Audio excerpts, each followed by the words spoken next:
Kaixo eta ongi etorriak magazinera bertze gaur urriak 20 da, hortzeguna, eta gaurkoan elkarrizketa bat izanen dugu, eta, hortzegun honetan hemen platoan izanen duguna, Pello Lizarralde da, hain zuzen, bera Igela argitaletxeko kidea da, eta Igela eta Txalaparta argitaletxeak pozarren daude izan ere aurten 2022an Nobel saria, literatur Nobel saria, Annie Ernaux, idazle frantziarrak irabazi du eta Igela eta Txalaparta argitaletxeak urte luzez lan egin dute hain zuzen ere autore honekin eta beraz haiek ere ospakizunetan daude, haiek ere pozarren erran bezala sari honengatik izan ere haiek argitaletxe hauek urtetan egin duten lan horren nolabait ere emaitza da, sari bat ere beste modu batera. Eta beraz Pellorekin Annie Ernaux beraz eta bere liburuez arituko gara. Baina ez gaitezen beti bezala, betiko dukekin.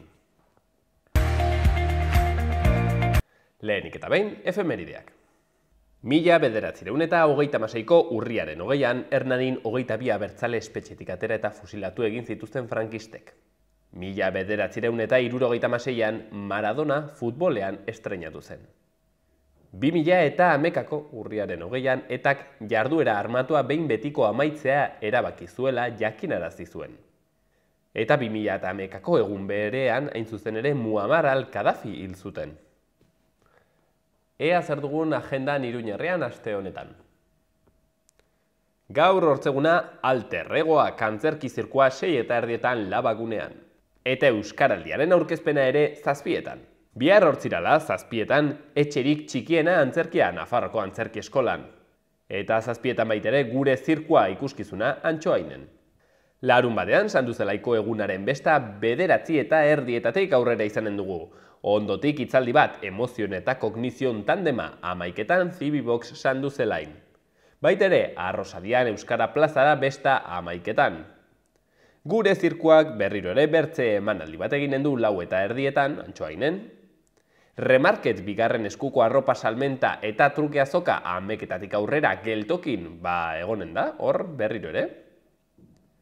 Eta Zibibox Sanduzelaien arte tailerra izanen dugu 8:30. Eta azkenik, musika ere bai, Totem Aretoan Eskabidean taldearen kontzertua 8:30. Eta iganderekin bukatzeko, gure zirkuaren azkeneko emanaldia 8:00 Antxoainen. Eta hitzaldia Labagunean 6:00, Marina Lameiro, zinemagilea, Paris, Texas bere film kuttunaz hitz egingo da. Ea zer dagoen gaurko egunkarien azaletan. Diario de Notiziasen azalean, Nafarroak aurrekontuko 4 eurotik bat bideratzen du osasungintzara. Langileen kapitulua 61 milioi handitu da sail honetan. Heziketa bigarren partidarik handiena izango da. 2023an Europako 249 milioi funts iritsiko dira. Softball belaia zizurkilen eta atletismoari laguntzea helburu. Kulturak 5,8 milioi jarri ditu mendi ibiliak finantziatzeko. Argazkien berriz, Amigo eskolako ikasle aunitzekin eta izenburuan amets baten bukaera. Amigok Fuentesekin galdu du 0 eta 3 eta errege kopatik kanpo geratu da. Berri gehiagotan, Osasuna, bularreko minbiziaren programa 75 urtera arte zabaltzea aztertzen ari da. Parlamentuak estatuko biktimen bazterketarekin amaitzea eskatzen du. Iruñeak LZ-ko 189 postuak sartu behar ditu plantilla organikoan. Eta azken berri batean, Putinek lege martziala ezartzen du anexionatutako 4 eskualdeetan. Diario de Navarrako argazki nagusian infografia bat jarri dute, Nafarroko 2023ko aurrekontuak azaltzeko. 5.218 milioiko aurrekontua. Aurreko urtean baina 9% gehiago. Eta lerroburu handian, Nafarroak 471 milioi gehiago gastatuko ditu 2023an, geldialdi ekonomikoa gora bera. Aurrekontuen aurreproiektuak EH Bilduren eskaerak jasotzen ditu. Beste berri batean, Amigoren ametsa Fuentesen aurka 0-3 galdu ondoren amaitzen da. Gara egunkarian, ertzaintzaren praktika historiko bati kritika ofiziala egitea.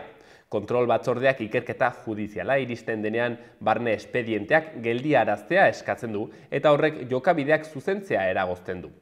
Argazkian berriz, torien burua eta izenburuan dimisio berri batek trusi eragiten ari dion krisia sakontzen du.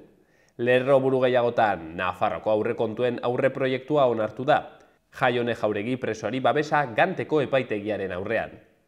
Baita ere, Arantzadi Zientzia Elkartea, 25 urte memoria berreskuratzen eta etorkizuna argitzen. 8. garaipena, jarraian lortu du Errealak, Mallorcari 1-0 irabazita. Eta berri egunkarian, COVID-19ak zaharretxeetan eragindako hilgarritasuna langile erratioekin lotu dute. Eusko Jaurlaritzaren aginduz eginiko txosten batean jaso dute zaharretxeetan heriotza tasa altua izan zela.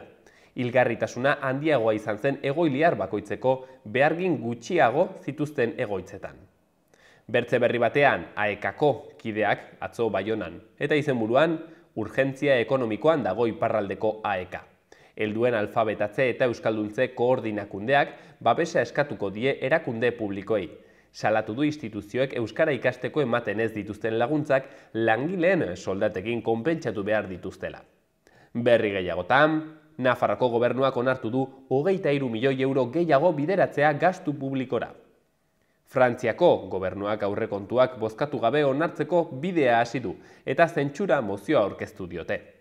Azken berri batean, Vladimir Putinek gerra legea ezarri du Errusiak Ukrainan okupatuta dauzkan eskualdeetan. Eta Euskal Herria irratian, jardun taldeko Nafarroko kide bat atxilotu du Espainiako poliziak. Aske antolakundeak jakinarazi du atxiloketa, baina ez du arrazoien berri eman. Urriaren 12an protesta antolatu zuen jardunek Nabarrerian, manifestari eta Espainiako bandera zeraman herritar baten arteko istiluak izan ziren eta gertatutakoa ikertuko zuela iragarri zuen Iruñeko udalak. Bertze berri batean, Orkoiengo 9 lanposturako euskara eskakizuna baliogabetu du administrazio auzitegiak. Azkenik, EH Bilduk azpimarratu du aurrekontuen aurreproiektuaren onarpena abiapuntua dela, naiz eta fiskalitatean jarrerak urrun egon.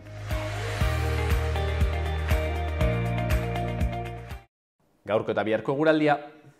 Gaur hortzeguna hego haizearen menpe jarraituko dugu. Temperatura maksimoak zertxobait jaitsiko dira, baina Kantauri isurialdean oraindik 26-27 gradu ingurukoak izango dira. Hegoaldean balio altuenak 23-24 graduren bueltan geldituko dira. Goizean hodeiak eta ostarteak tartekatuko dira eta zaparradaren bat bota dezake, bereziki ekialdean eta goizean goiz, eta baten bat trumoitsua izan liteke. Arratsaldean estaltzera egingo du, han hemenka zaparradak bota ditzake eta batez ere Pirinioetako zenbait lekutan trumoi ekaitzak jo dezakete. Noizbehinka hego haizeak traba egingo du, mendi inguruetan bereziki. Ostiralean temperatura beste koska pare bat jaitsiko da. Kantauri isurialdean maksimoak 24-25 gradu ingurukoak izango dira, gainerakoan 21-22 graduren bueltan ibiliko dira. Hegoaldeko eta hego mendebaldeko haizea bizi ibiliko da eta beste egun batez ufada gogorrak izango dira. Hodei dezente agertuko dira eta noizbenka zaparradaren bat bota dezake. Batez ere egunaren bigarren partean eta Nafarroako leku batzuetan, bertan trumoitsuak ere izan daitezke.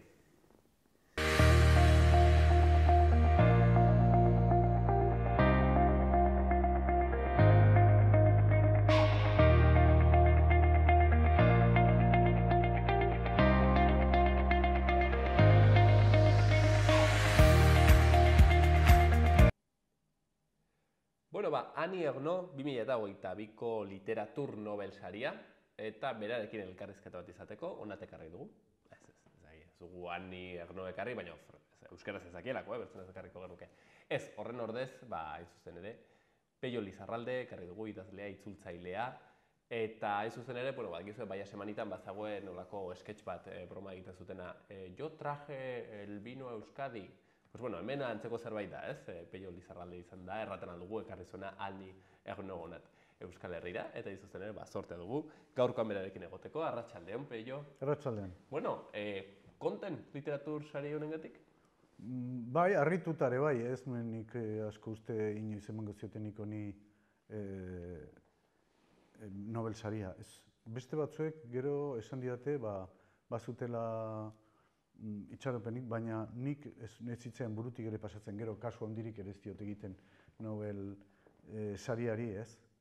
Baina joan deneko 8-9 urtetan nik oso goko ditudan idazleak saritu dituzte, eta alde horretatik nik pozik nago, eta orain dudik gabe Ani Ernaux saritu dutenean, beti bultzada izaten da, ez dakit zenbat irauten duen, batzuetan izaten da olako ze esango nizuke nik moda bat edo aldi, en fin, Claro. aldi berezi xamarra edozein saharik ekartzen duen aldi hori gero, ikusi behar zenbat irakurle ekartzen dituen sari honek, ezta? Zenbat jende hurbiltzen den haren obrara eta haren lan guztietara zenbat jende hurbiltzen den. Ez da idazle erraza, nik ez nuke esango. Ez, erraza, dena oso ongi ulertzen da lehen da biziko aldian. Zuk hartzen dituzu esaldiak oso garbiak dira. Baina liburua bera eta uste dut ez ohikoa dela. Ez da orain arte ere Aniernoren gauza bakan batzuk izan dira gaztelaniaz. Joan deneko 6 urtetan hasi dira gehiago itzultzen. Baina ordura arte Frantzian ere bai oso ezaguna zen, baina etzen lehen mailakoa eta ikaragarri saltzen duen horietakoa, dena esan behar bada. Orduan, ez dakit zer ekar dezaken honek zenbat irakurle ekarriko dituen, baina beti propaganda kanpaina bikaina da Nobel saria jasotzea, ez? Hala ere, Peio, horrek aldi beran ez du berri on punto bat, erran nahi dut. Ez da saritzen igual azkenean bestsellerra, ez, gehien saltzen duena, komertzialena dena, baizik eta kasu honetan akademiak erabaki du saritzea, bueno, bertze irizpide, ez, literarioen gatik. Azken urteotan, orain jakin dut, epaimaia ere, hori ebazten duen epaimaia ere, aldatua dute eta irizpide berriak hartu dituzte, eskandalu bat ere izan zen, orain dela pare bat urte bestelako kontuak zirela eta uste dut irizpide horiei esker iritsi dela Anierno Nobel sarietara. Bestela zaila izango zen. Orain dela ezain beste, oraindik bestsellerrak bai, dudik gabe kategoria zuten idazleak saritzen ziren, gogoko izan edo ez kategoria bat zuten, eta Dylan alde batera utzita, uste dut oso... Hori polemikoa izan zen. Uste dut txiste bat dela. Dylani Nobel saria ematea txiste bat da, baina berez bakizu, sariak beti loteriatik ere badute eta ez gutxi gainera, eta orduan ez zara kexatzen, nire naiz horregatik kexatzen ez, baina beste batzuen aldean pentsa Dylan eta gero zetorri diren, ez? Modiano, Alexievich, Alice Munro, Peter Hanke, horien aldean literatura kontuetan, ez da deus, musika kontuetan jainkoa izango da, baina literatura kontuetan ez. Baina, uste dut, irizpide zorrotzagoak jarri direla eta gaurkotu egin dituztela. Orduan, pentsa, emakumea da, dudik gabe emakumearen nesan zaun,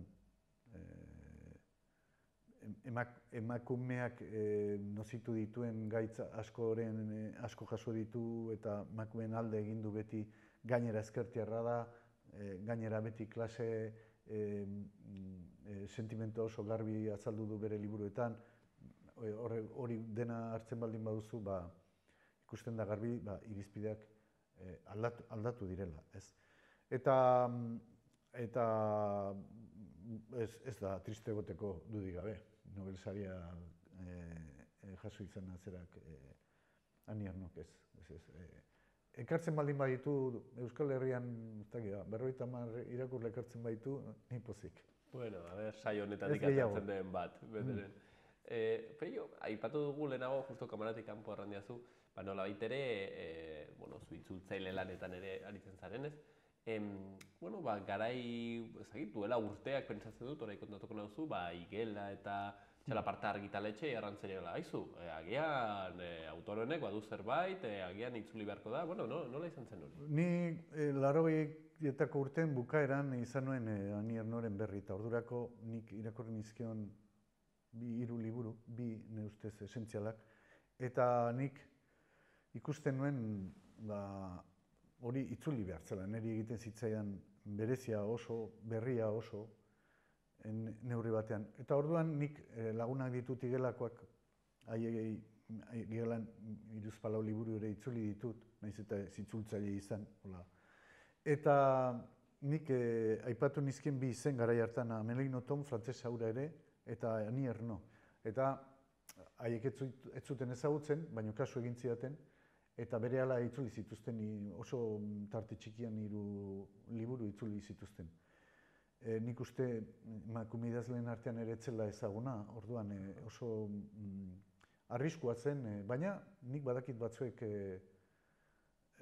harritu egin zirela Ani Ernoren berri izatean eta irakurtzean, ez? Oso liburu laburrak idazten zituen, azkar zureganatzen dituzu, baina beti zerbait geratzen da, oso zaila da zauririk gabe ateratzea haren liburua irakurri ondotik, ez? Eta hola izan zen, poza handia eman zidan orduan, irakurle batzuk eragin zituen argitalpen horrek, eta horrekin pozik geratu ziren igelakoak, neure bai. Gero etorri zen laugarrena, eta hortxe geratu zen, eta begira, artean gaztelaniaz ere itzuli gabea zeuden batzuk. Eta orduan are pozgarriagoa da, ezta?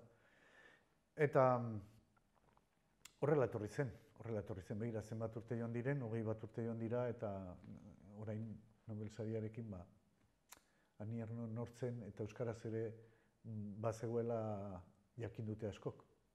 Batzutan, Jon Sarasuak erraten zuela, hemen Kantauri Xurialdeko toki honetan, gauden herri txiki honek gauza batzuk ongi egin ditugula ere bai, ez? Eta erran dute euskara izan hizkuntza txiki hau, hala ere, ez? Baitere, puntan kasu honetan, sorte izan dugu, batzuek lan handiak egin dituztelako, eta aurre hartu dietelako beste batzuei, eta gure txikian uste dut mundura begira ere jarri garela, eta hau adibidetako bat da.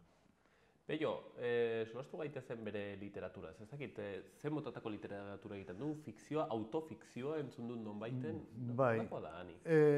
Ani Erno hasi zen, berandu xamar hasi zen argitaratzen, 34 urte zituela, orduan banantzeko eta zegoen, artean ibili zen ume zaintzan, eta gaina eskolak eta ematen, institutuetan, urteak eman ditu horretan. 34 urteekin argitaratu zen lehenengo novela edo esan dezagun, etzen erabat bere bizitzari lotua, puska batean baino ez erabat. Orduan, bera konturatu zen lehenengo liburu hori, Armairu hutsak edo, hori izan zen, nahikoa izan zen berak ohartzeko beste zerbait egin behar zuela. Erabat, bere bizitza kontatu behar zuela. Artean, hitza, autofikzio hitza, asmatua zegoen, baino etzen erabiltzen. Frantses batek asmatu zen hitz hori. Aurrekari bat edo beste bazen, baino ez hain garbia. Eta orduan, Ani Ernok erabaki zuen bere bizitzari lotuta idaztea beti. Eta bere bizitza idaztea. Horregatik berak esaten du, berak bizitza idazten duela. Ez du esaten bere bizitza idazten dut, hain zuzen ere, itxaropena baitu, beste norbait ere badagoela, beste aldean, bera bezala edo antzera dagoena. Eta orduan handik aurrera beti bere bizitzari lotutako gertakizunak edo historiak kontatzen ditu. Eta autofikzioa da, nik esango nuke,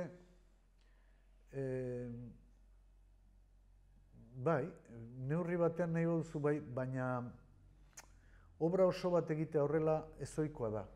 Badira idazleak, tarteka novelak edo idatzi dena delako edo poesia nahi duzun generoetako lana eginda gero, bere bizitzako pasarteak edo hartuta liburuak osatzen dituztenak, baina obra oso bat bere bizipenetan oinarritua izatea hori askoz ere zailagoa da, eta berak hori egin du bere ibilbide osoan zehar. Gainera, ni atentzioa eman zidana izan zen hasieran idaztankera. Berak du oso idaztankera soila, zorrotza, garbia, zuzena, ez da txorakerietan geratzen. Eta batzuei idor xamarra egin zen. Ez da estilismoetan gelditzen nolabait ere? Ez da estilismoetan? Ez dago esate bat figurarik, edo metaforarik, eta antzekorik. Bera zuzena da oso. Frantsesez maila txukun bat duenak erraz irakur dezake, hori ere esango dut bide batez, eta hobe da, hala irakurtzea. Baina zuzentasun horrek efektu bat egiten du berehalakoa, eta etortzen da zuzenean zuregana, ez dago hor galtzeko edo beste, nola esan, ez du ezer edertzen. Eta ezer edertzen ez duenez, beti muinea duzu hor liburuetan. Horregatik dira neurri batean hain laburrak, ez? Eta hori batetik, gero bestetik niri izugarri interesatu zitzaidan ikustea zer emakume zegoen hor. Hor zegoen emakume bat, nik usteango nuke azken aldi honetan emakume sendoa, ziurtasun handikoa,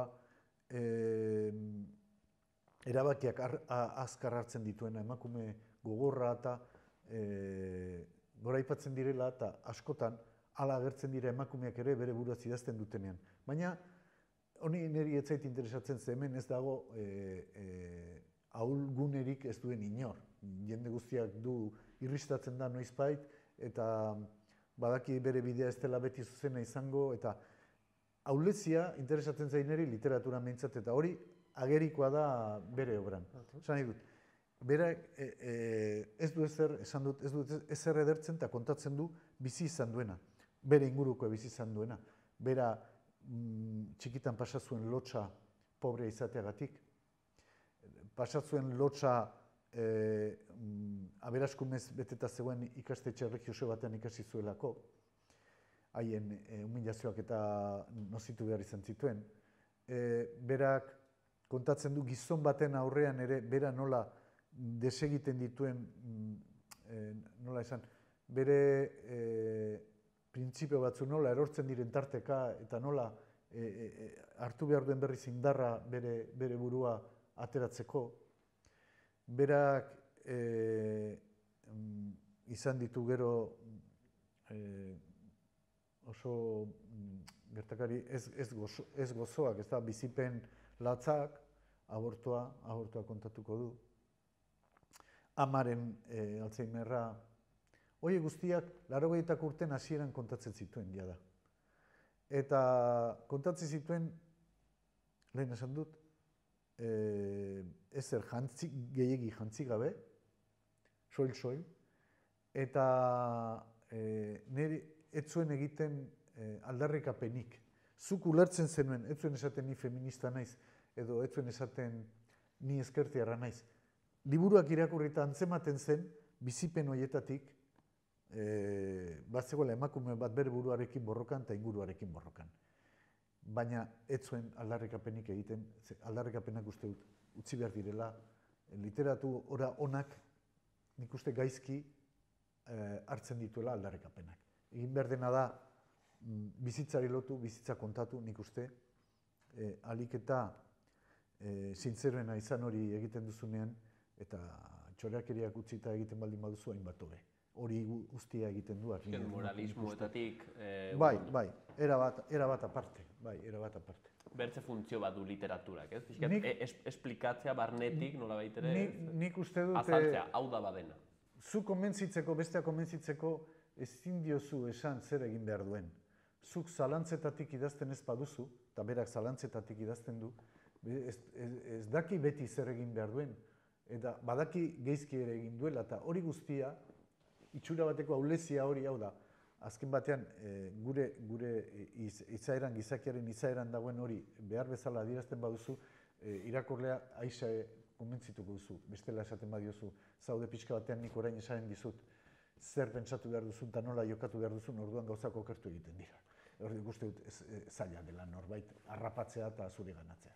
Claro, hau, interesgarria dut peio erraten duzuna, zeren, bakizu beti edabidetan egin behar da olako titular bat, eta erraten da bai, beti izan duela, nola baitere aporofobia landu duela eta antiarrazismoa. Eta agian ez da gezurra, baina ez, interesgarria da zuk erraten zuna, ez modu politiko zuzen batean, ez, hau behar da, arrazistak... Ez du berak esaten, beste batzuek esaten dute. Hori da. Hori da, askotan gertatzen da, nik ez dut hau esan edo bestea esan. Gero jakina da esate baterako ezkertiarra dela, badakigu ezkerreko talde txikiei eta eman izan diela botua beti haien alde atera da. Ez da ohikoa nik esango nuke Frantziako idazleen artean. Adibidez, horrela atera da, baina hori da bere lanetik kanpo dagoen zerbait. Bera, hiritar den neurrian esaten duen zerbait edo bermatzen duen zerbait, ez? Baina bere liburuak irakurrita, zuk ikusiko duzu bera, supermerkatu batera joaten dela, bera periferian, Sergi Pontoisen edo bizi da, Pariseko periferian bizi da, eta beste bezalaxe hipermerkatuetara joaten da, eta orduan, han ikusten duenarekin egiten du liburu eder bat. Begira zenbat argi maitea izenekoa. Orduan, hor ikusten da, inguratzen duen gizartea, dudik gabe. Baina egiten ditu, gutak edozeinek egiten dituen mugimendu berberak. Baina oharrak hartzen ditu, eta horretatik atera egiten du, eta hor dago idazlea. Horretatik ateratzen du ze gizarte dagoen, eta nor non dabilen, eta gu non gauden, eta bestelakoak. Ateratzen ditu, baina ez du egiten nola esan, aldarrikapen politiko bat edo sozial, ez, han kontatu egiten du. Eta aldi berean, Peio, ez da, ez dakit nola erran, errealismo bat, ez? Ez da deskribapen bat, baizik eta, ez dakit, fikzio hitza entzuten da handik hemendik, orduan? Bai, baina, bakizu zer gertatzen den, guk ikusten duguna, liburura ekartzeko orduan, zuk elaboratzen ez badi bauzu, hori lantzen ez baldin bada, ez dago literaturarik, badago kontakizun bat, badago testigantza bat, nahi duzuna. Baina literaturak beste zerbait behar du, zuk jasotzen dituzun horiek ordenatu, indar bat eman honi besteari kendu, hori guztia, hori literaturak lana eskatzen du, eta handia gainera. Orduan, berak hori egiten du. Orduan kontatzen duena, errealista da, dudik gabe, berehala harrapatzen zaitu, berehala jartzen zaitu bera nahi duen tokian.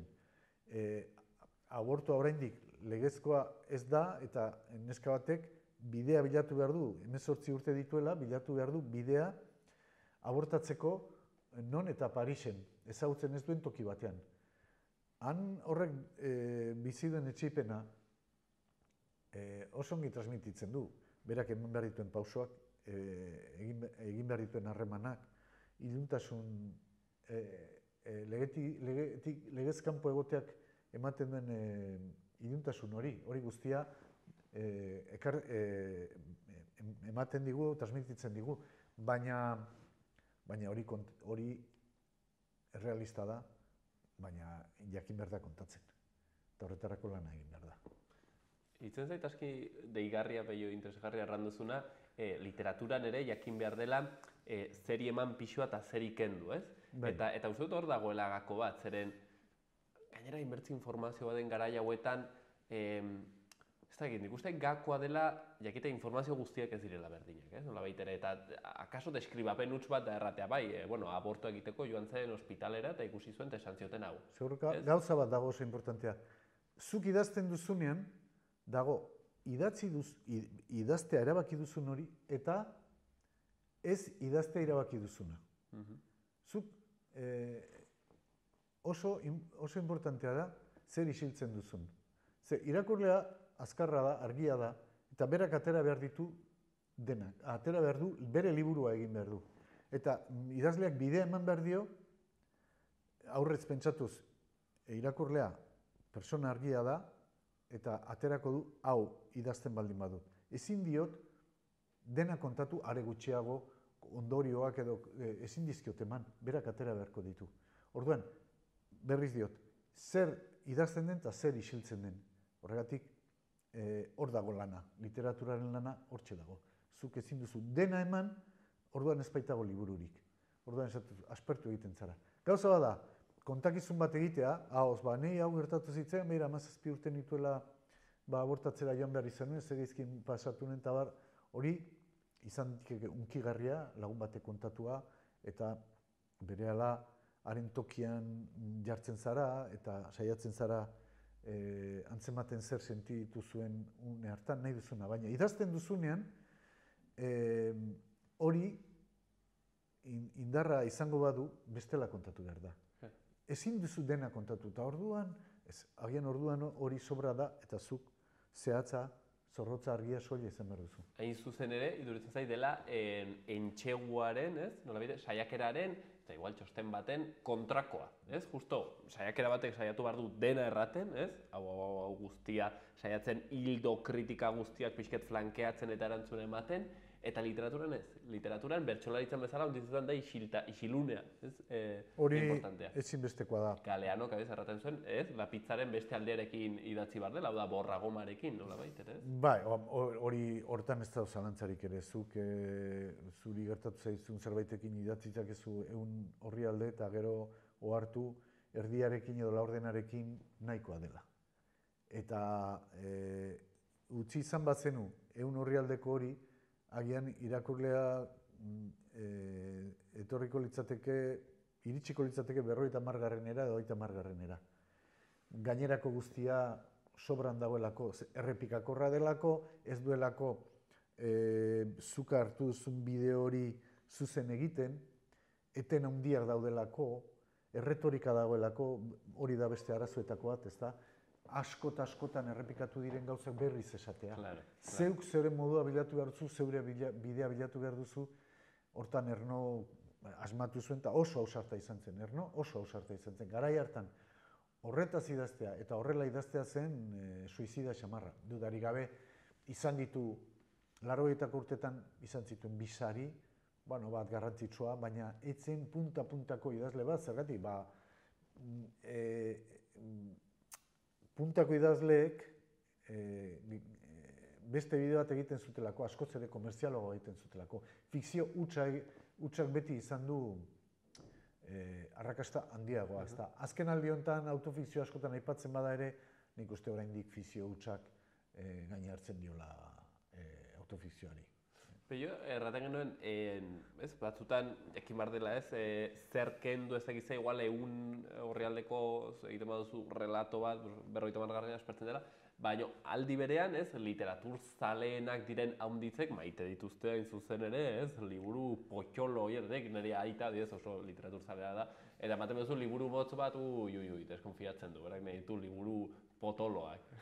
Bai, hor dago, esango nuke nik sindrome bat, irakurle mota bat dago, ezta? Eta irakurle mota hori da, folleitoietik hurbil dagoen obrak maite dituelko, 19. mendeko novela atzar horiek, ezta?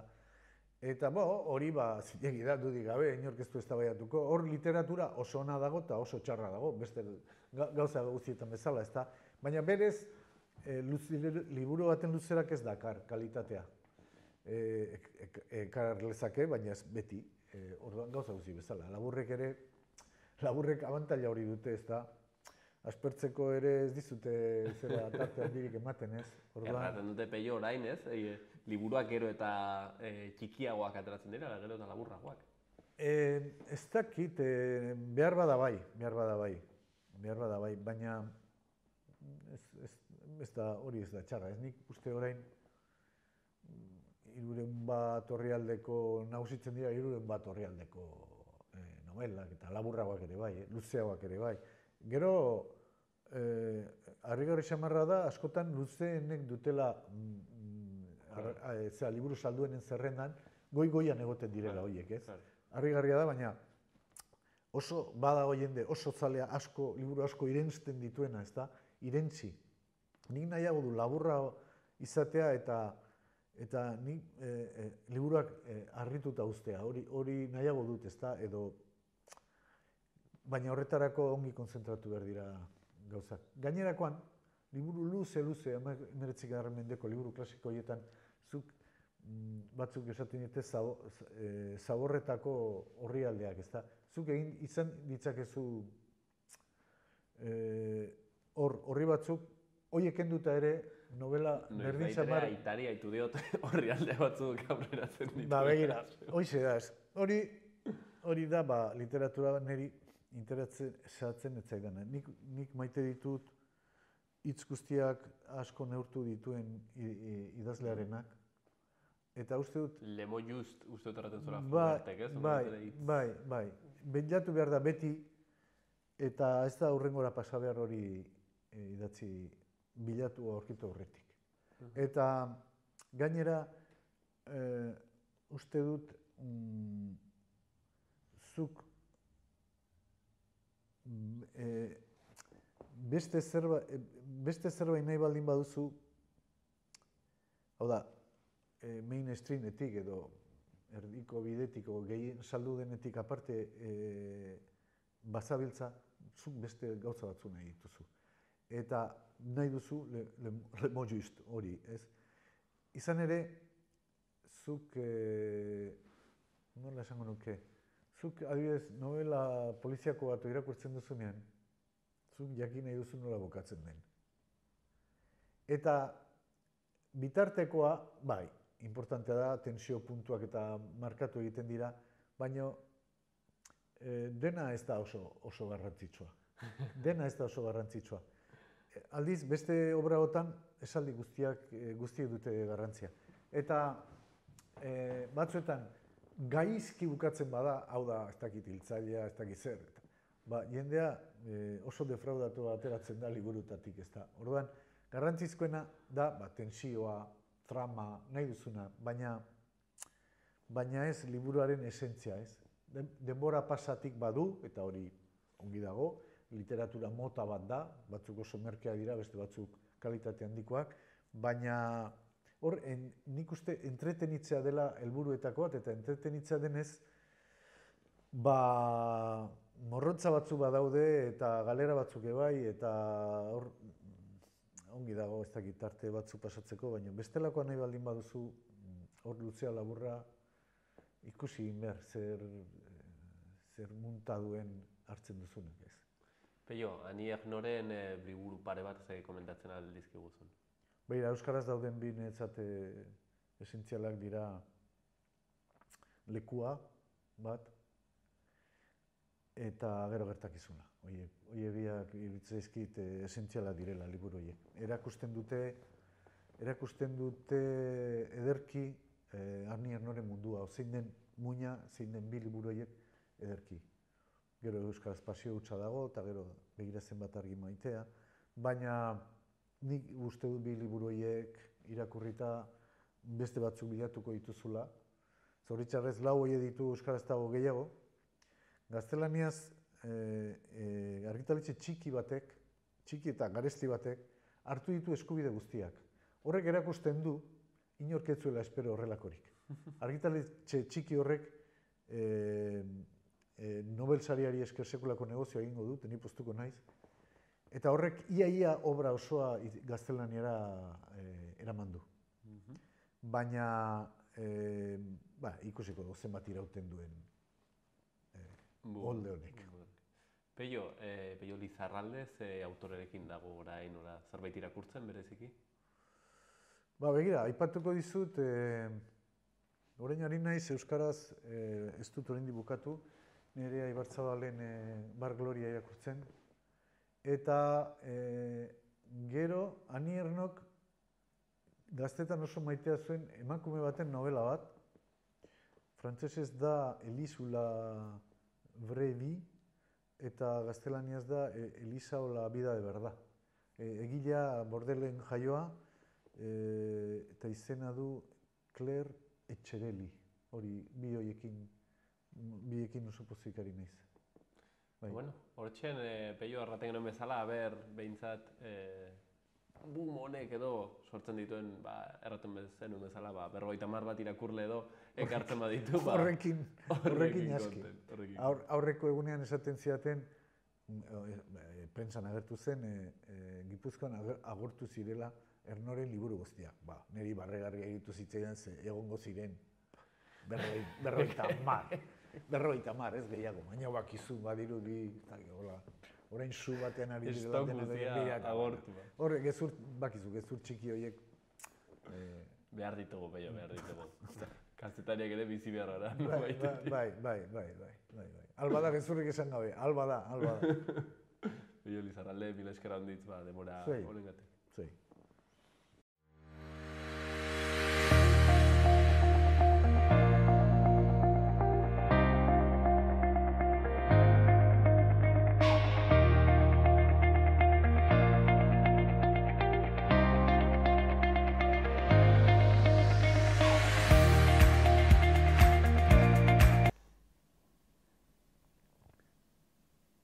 Eta ea Iruñerriko udaletan zer berri ditugun. Olatzko zendean, 10 urte badituzu, antzerkia gustuko baduzu eta Olentzero eta bere lagunak prestatzeko tailerran parte hartu nahi baduzu, webgunean dago behar diren izena emateko informazio eta fitxa guztiak parte hartu ahal izateko. Barañainen kulturan erakusketa 3. adinikoen artea kultura etxean urriaren 22an. Eta Barañaingo udalak horretaz gain honako iragarkia jarri du. Barañaingo udal ludoteka zerbitzua ezagutzera eman nahi dugu. Zerbitzu hau 2000 urtetik dago martxan eta 6 eta 12 urte bitarteko Barañaingo aurrei zuzendutako gunea da. Hezitzaile taldetik espazio hau eta eskaintzen dituen aukerak bertatik bertara ezagutzeko aukera eman nahi dugu. Une egokia iruditzen zaigu bazkide egin daitezkeen haurren familiei ere zuzentzeko. Eta Iruñean, Buztintxuri euntze txikiko, antzinako boxeko orubearen urbanizazioaren zati bat oinozkoentzako eta ibilgailuentzako ireki da, bide, espaloi eta aparkaleku berriekin. Urbanizazioa 1,6 milioiko aurrekontuarekin, datorren urteko udaberrian amaitzea aurre ikusten da. 24. hemengo antzerki erakustaldiak urriaren 21etik azaroaren 18ra profesionalak ez diren antzerki konpainien 11 muntaia aurkeztuko ditu Zibibox sarean. Saio guztiak 8etan izango dira, izena eman behar da hori bai. Horretaz gain, Enrique Maia alkateak Andres Vallejo Ekuadorrek Espainian duen enbaixadorearen bisita jaso du. Datorren azaroan, 2. zabalgunean, enbaixadorean egoitza fisiko bat irekiko da lehen aldiz, herritarrei zerbitzua emateko. Eta Embotellando Colores instalazio artistikoak birziklatutako 3200 botilarekin Zibibox Iturraman plastikoaren erabilera arduratsuaren inguruan gogo eta egitera gonbidatzen du. Proiektua eta Subintza zentro okupazionaleko desgaitasuna duten pertsonek sortu dute Alicia Otaegi artistaren zuzendaritzapean.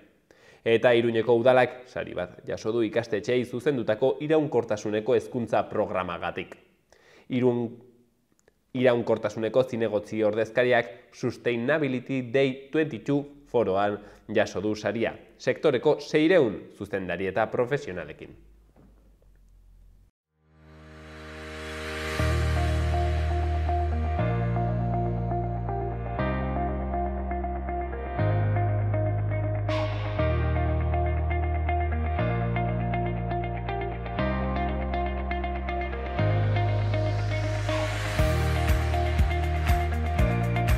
Hauxen izan da magazina, hori bai, bukatu aurretik, parlamentuko elkarrizketekin utziko zaituztegu, hain zuzen ere, xaloa bertan egon delako krisia eta energiaren arteko nolabait ere intersekzio edo tentsio horretaz galdetzen parlamentariei. Eta irudi horiekin utziko zaituztegu, eta besterik gabe, hauxen izan da dena, magazinean gaurko hortzegun honetan, bihar ere hortzirala hemen izanen gaituzue.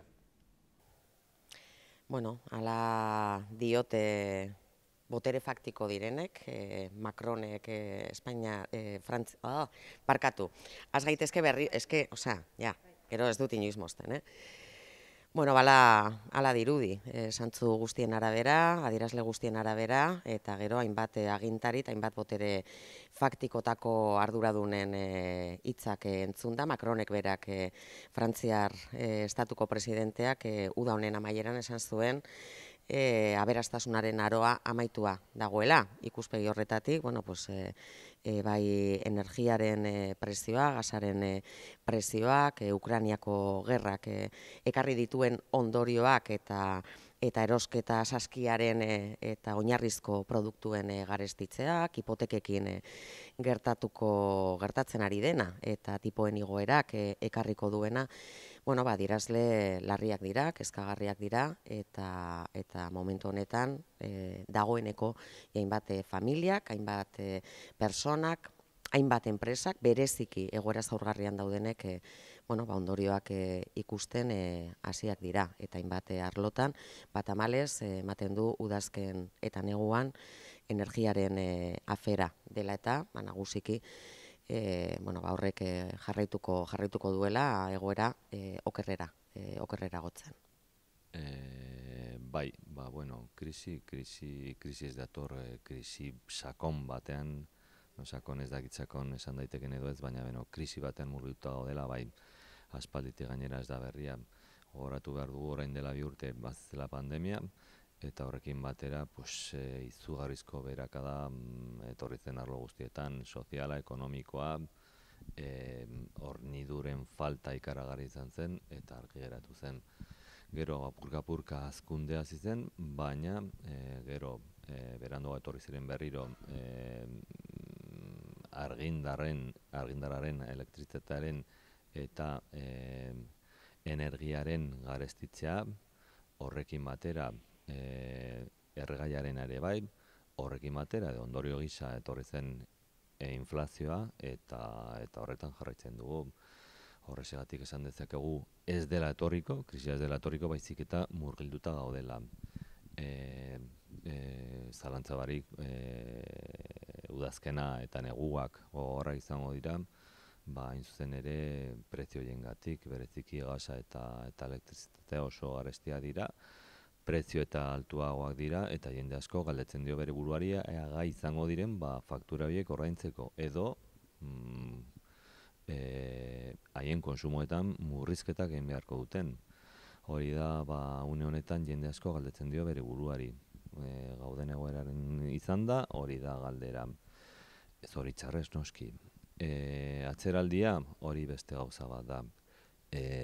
Etorriko da, ekonomia eta ogasunaren kontseilariaren arabera, badirudi Nafarroan ez, berak behintzat hori da esan zuena, Nafarroako aurrekontuak aurkeztu zituenean. Aipatu zuen hain zuzen ere, hemen gure komunitatean ehuneko 1,4aren hazkundea izango genuela datorren urterako. Beraz, atzeraldirik ez, bere esanetan, baizik eta hazkundea. Dena den egoera oso aldakorra da, datuak ere bai, eta kontuan hartzeko modukoak. Adibide bat, besterik ez, Alemanian bai iragarri dute datorren urterako atzeraldi bat pairatuko dutela, hain zuzen ere ehuneko 0,4arena, beraz, Alemanian gertatzen bada, ez da gizergatik ez beste herrialdetan kontuan hartu behar dugu, Alemania dela Europako ekonomiarik handiena, indartsuena, eta beraz haiek halako atzeraldia baldin badute, ziurazki gero beste guztiak kate batean bezala pairatuko dugula. Baina momentuz, esan dudan bezala, ekonomia kontseilariak epatu zuen hemen hazkunde bat izango genuela. Honik esango nuke, jendarte osoa neurri batean. Jendarte osoa, azteko oinarrizko produktuen, gasoilaren, energiaren prezioen gorakadak denoi eragiten digula.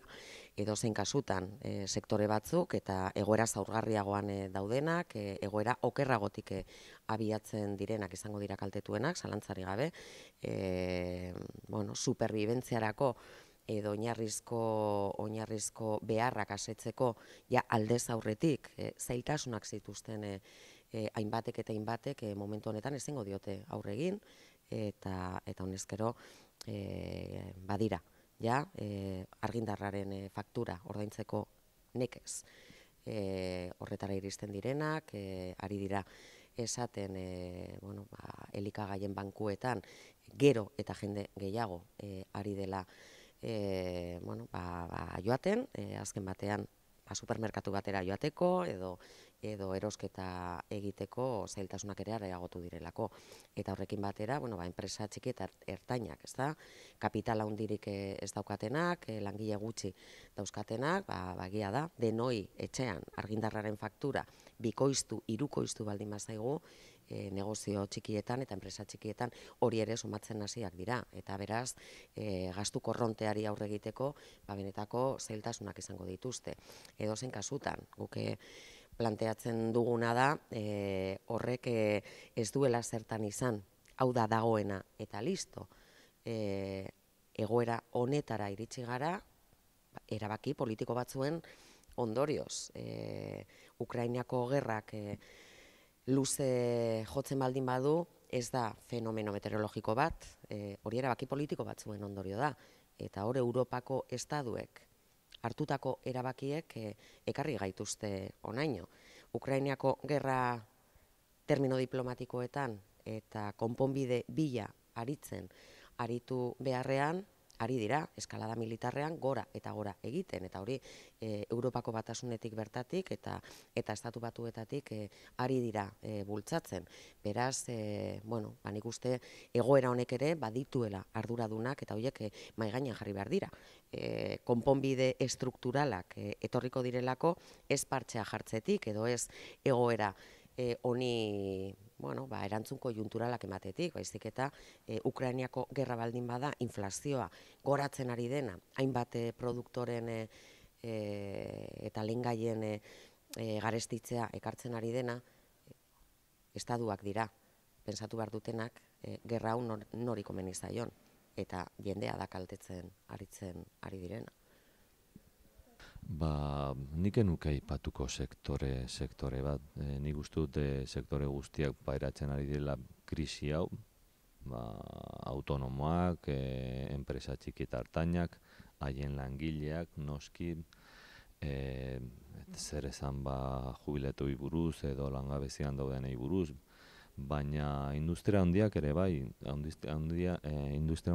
eta ordu adibidez, Volkswagen ia astero, iragartzen dute, edo izaten dute etenaldiak, hain zuzen ere, horniduren faltaren gatik. Beraz, modu baten edo bestean, esan dudan bezala, ia sektore guztiak pairatzen ari dira krisi hau, eta horrezatik enuke aipatuko bereziki sektore bat.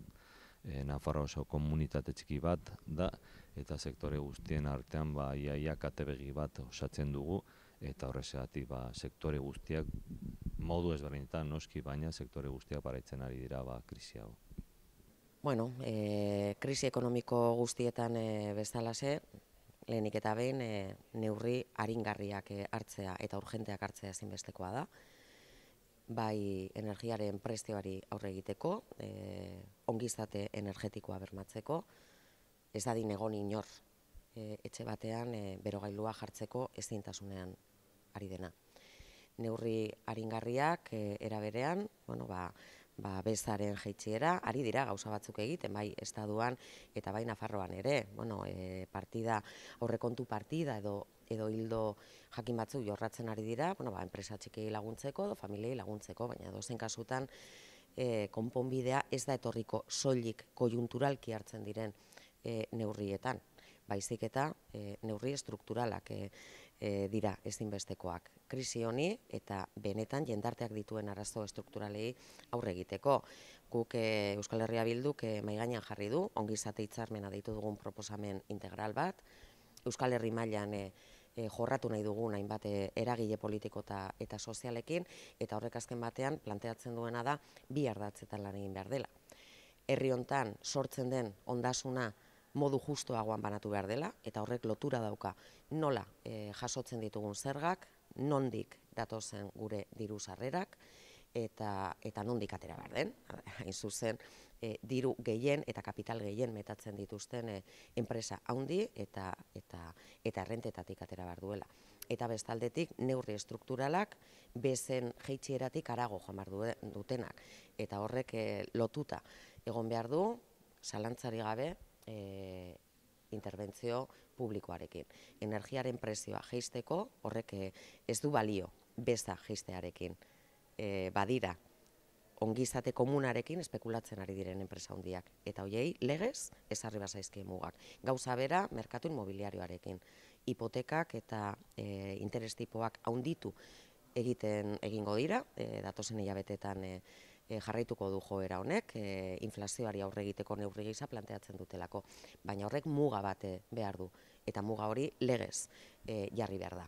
Eta beraz, estrukturalki, zerbitzu publiko duinak behar baldin baditugu, estrukturalki, energiaren prezioari aurre egiteko, estrukturalki behar dira. Neurri jakin batzuk Euskal Herrian arditzakegu, hemengo instituzioetan, eta besteak estatuan, baina planteamendu integral bat behar du. Nik uste dut krisia aukera bihurtu behar dugula. Zaila da, noski, baina hori da aukera bakarra. Neurri ezberdinak hartu behar dira, alde batetik estrukturalak eta bestaldetik konjunturalak. Konjunturalak ahalik eta lasterren hortik ateratzeko, presazkoak, adibidez, neurri fiskalak edo diru laguntzak, eta konjunturalak sistema aldatzeko. Hori da bide bakarra. Sistema aldatu behar dugu, ikasi behar dugu egoera honetatik, eta egin behar dugun irakurketa hori da. Ezin dugu mantendu orain arte izandako sistema, eraldatu behar da, izandako akatsak ez errepikatzeko, bizitako egoerak ez errepikatzeko. Beraz, esaten duan bezala alde batetik neurri konjunturalak, presazkoak, eta beste aldetik neurri estrukturalak sistema eraldatzeko.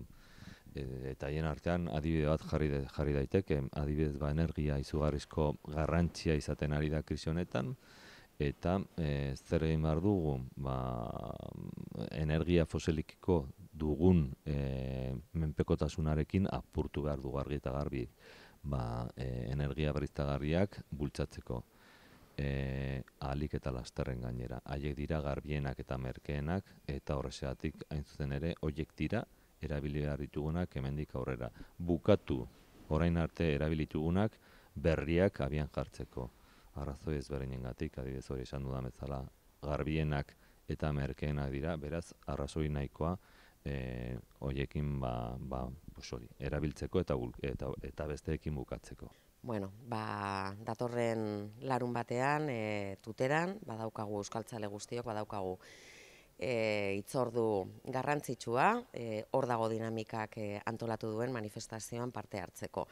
Bagatoz, aurreko igandean, Tafallan ospatu zen Nafarroinez zoragarritik, giro bikainan ospatu zena, eta hor zerbait agerian gelditu baldin bazen, hain zuzen, eta horiin diskursotan entzun genuen, zonifikazioaren zama hori, zonifikazioak Euskaldunon hizkuntza eskubideak zatikatzen eta zonifikatzen dituen horrek benetako zailtasunak ematen dizkigun Euskaldunoi, geure bizimodua euskeraz egin ahal izateko eta geure eskubideak betetzeko.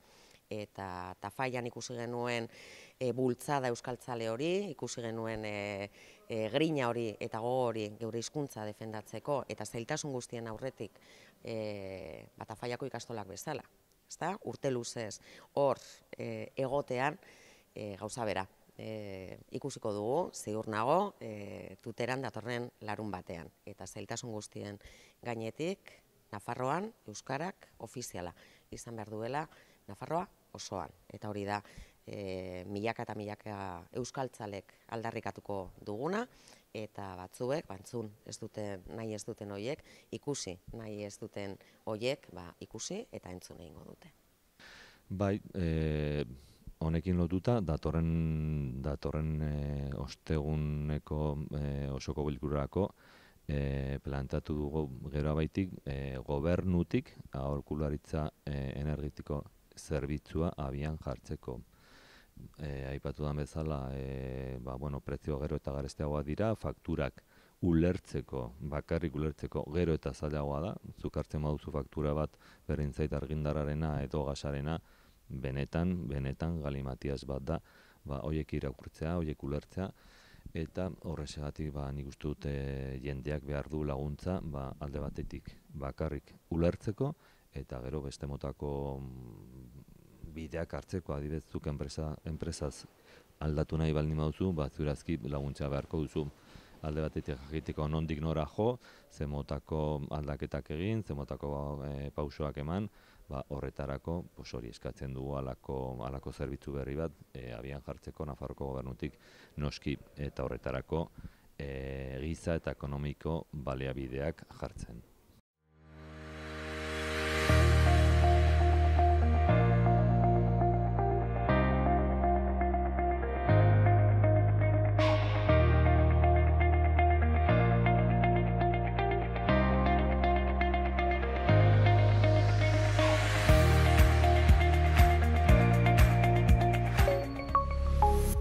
Gobierno de Navarra. Nafarroako gobernua.